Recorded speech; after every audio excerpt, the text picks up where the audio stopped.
दर्शकवृन्द, scout हरेक अभिभावक र विद्यालयको रोजाइ बन्दै गएको छ, किनभने स्काउटले दिएको सिपले हरेक युवालाई समूहमा अरूभन्दा भिन्न र अग्रपंक्तिमा उभ्याउँछ। यसमा दुई मत नै छैन। यो कसरी त? आज हामी कार्यक्रममा यही कुरा हेर्नेछौँ। नमस्कार, म अनिता भेटवाल। मेरो स्काउटमा यहाँहरूलाई स्वागत छ।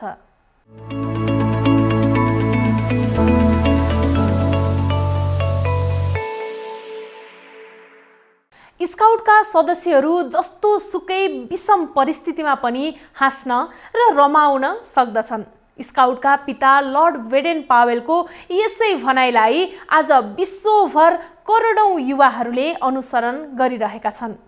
ब्रिटिस आर्मीका जनरल पावेलले स्काउटलाई आजभन्दा सयौं वर्ष अघि कसरी जन्म दिएका थिए त? पीसीआर टेस्ट गरेका सबैजना नतिजा नआउन्जेलसम्म आफ्नै घरमा सुरक्षित साथ अलगै बसौँ।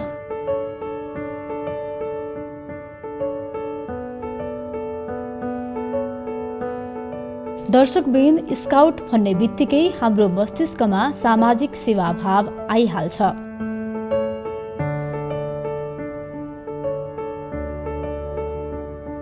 तर सैनिक संस्थाको कुरा गर्दा भने हामी युद्ध लगायतका साहसिक कार्य सम्झन्छौँ।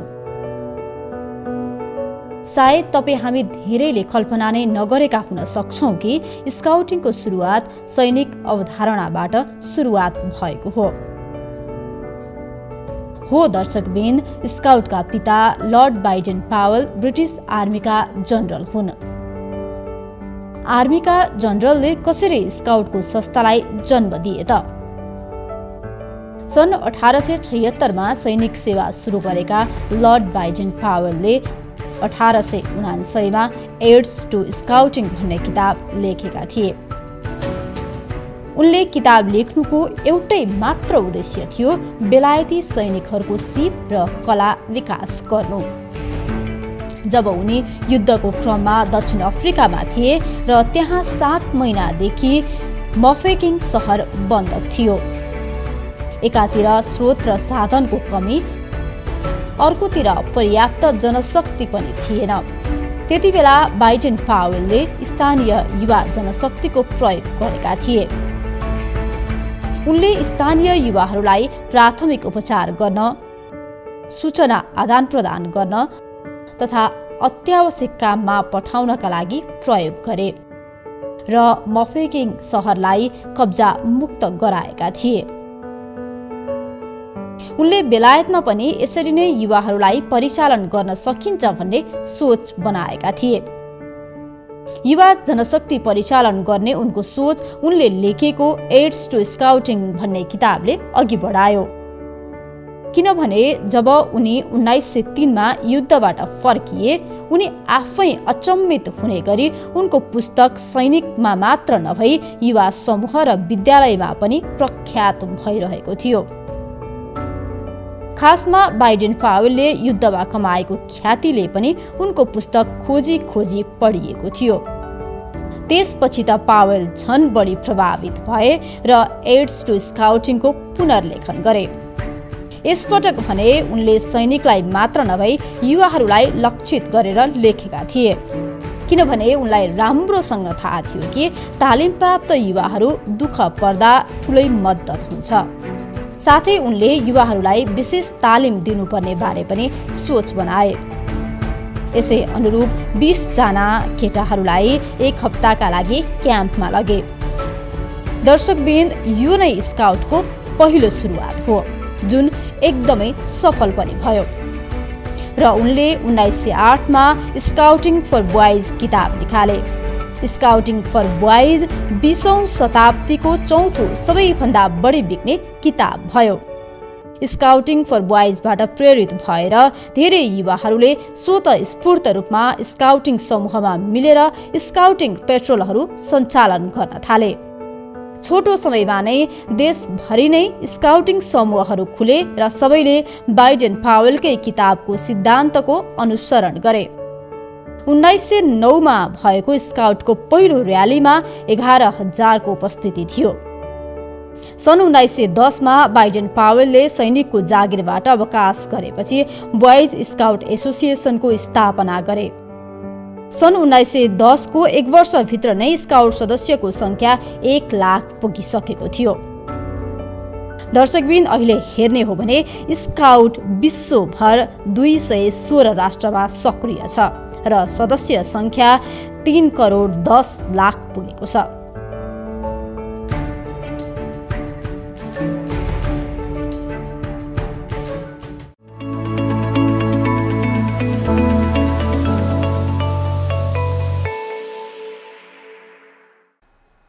योग्य नागरिक बनाउने उद्देश्यले स्काउटको जन्म भएको हो। कति स्काउटले त आफू सँगसँगै परिवारको जीवन पनि सार्थक बनाउन स्काउटमा लाग्न प्रेरित गर्ने गरेका छन्। हो दर्शकवृन्द, आज हामी तपाईलाई यस्तो एउटा परिवार देखाउँदैछौँ जहाँ हरेक सदस्यको नसा नसामा स्काउटिङ बाँचेको छ।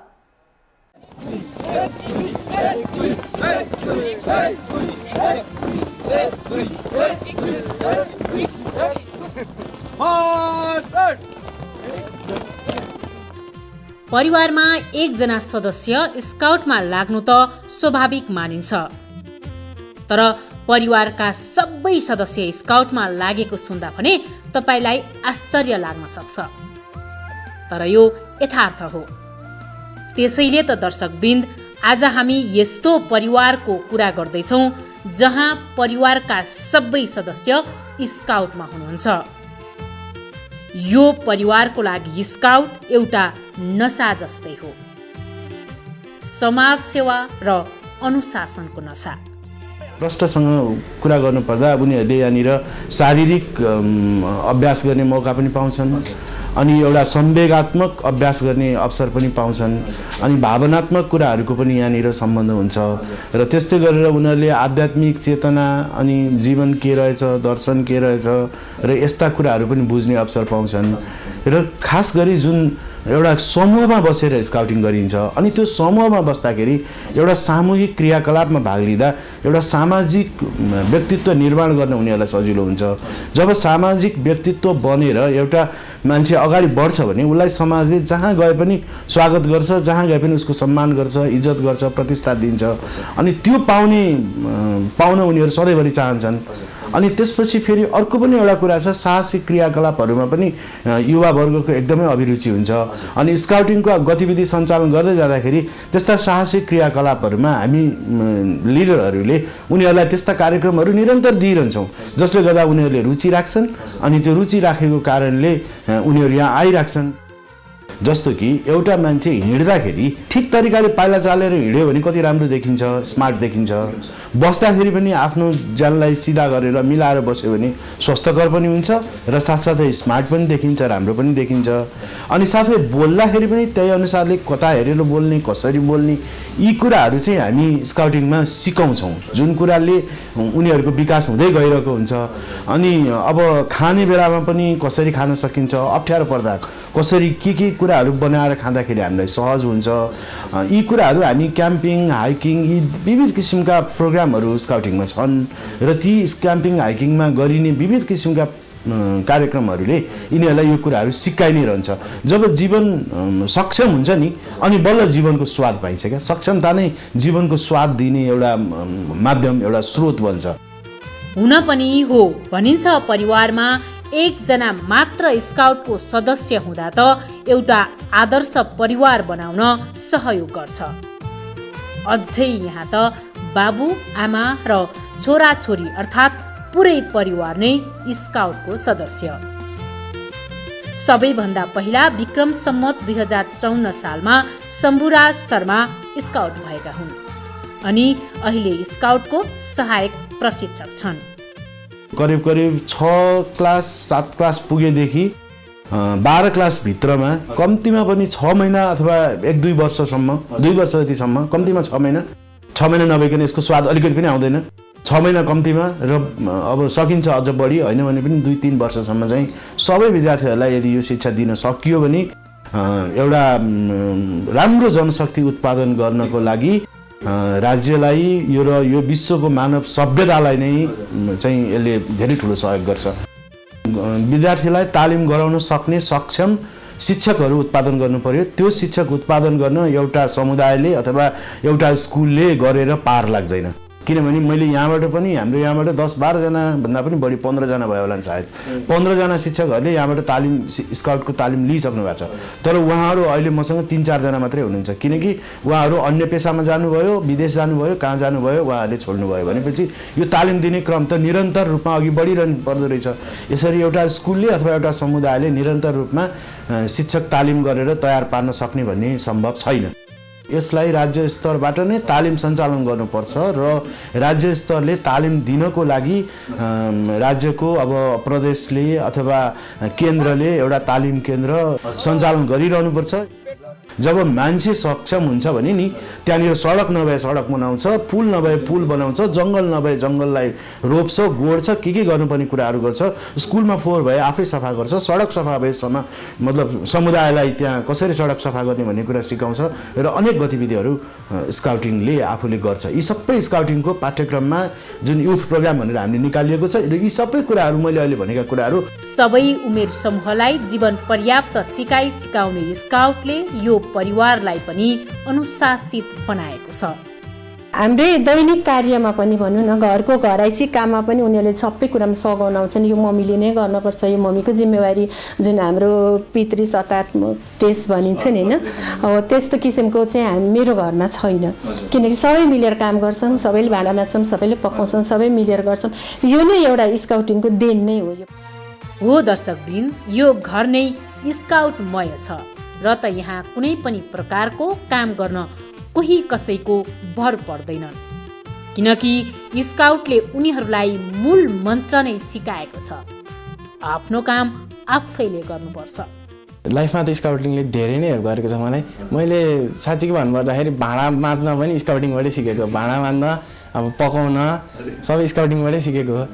जब त्यही भाँडा माझ्नमै पहिला हेल्प भयो भनेको चाहिँ घरकै कामहरूमै पहिला हेल्प भयो। अनि अब काहीँ मासमा जान सक्यो भने पनि अब मास लिडरसिप पनि डेभलप भएको छ। सानै उमेरदेखि स्काउटमा लागे, अहिले त जीवनको हरेक सफलतामा उनीहरू स्काउटको देन देख्छन्। जब म 10 इयर्सबाट नै मलाई डिसिप्लिनमा बस्न सिकायो भनेपछि म अहिले पनि डिसिप्लिनमै छु। अभियसली स्काउटले मेजर दिएको भनेको मलाई डिसिप्लिन हो र अर्को भनेको लिडरसिप। सो म अहिले जहाँ पनि जान्छु ग्रुपमै जान्छु, त्यो ग्रुप लिड गर्ने सधैँ मै नै हुन्छु। अहिले पनि क्लासमै हेरौँ, क्लास केही कुराहरूमा क्लासको ग्रुप बनाउनुपर्छ, क्लासमा गर्दाखेरि पनि म नै हुन्छु अगाडि। सो म लास्ट इयर चाहिँ थाइल्यान्ड गएको थिएँ। सो त्यहाँ पनि स्काउटिङ चाहिँ हुँदो रहेछ होइन। अनि त्यसमा चाहिँ हामी विभिन्न देशका मान्छेहरू गरेर अराउन्ड 14 जना जति थियौँ। सो त्यो विदेशीहरूलाई पनि गएर मसँग चाहिँ लिड गर्ने एउटा क्षमता चाहिँ मलाई स्काउटिङले नै दियो।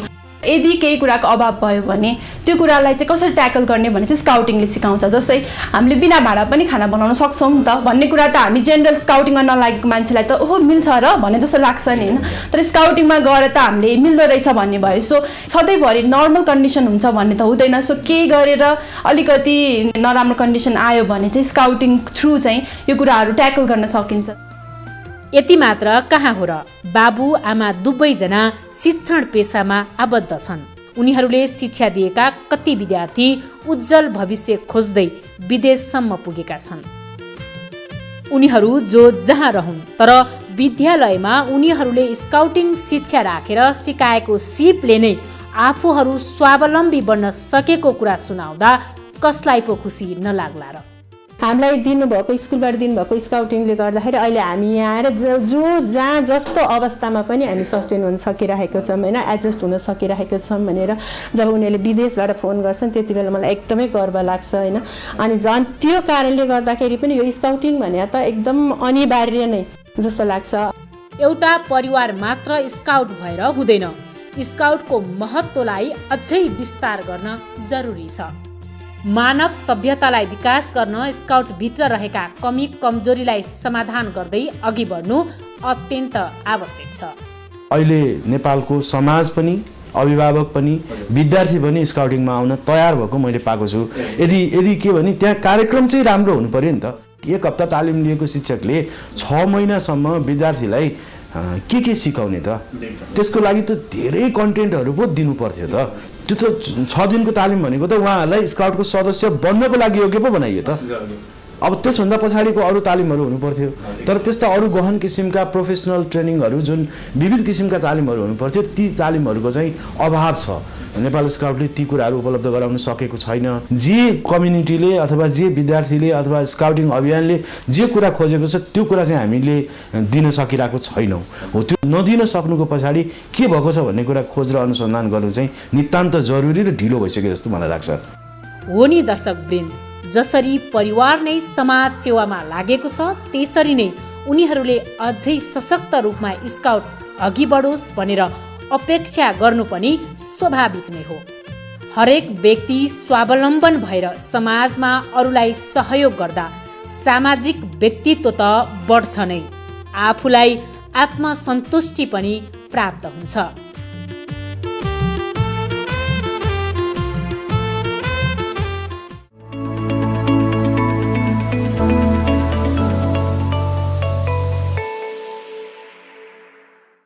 स्काउटले जीवन उपयोगी सिप सिकाउँछ।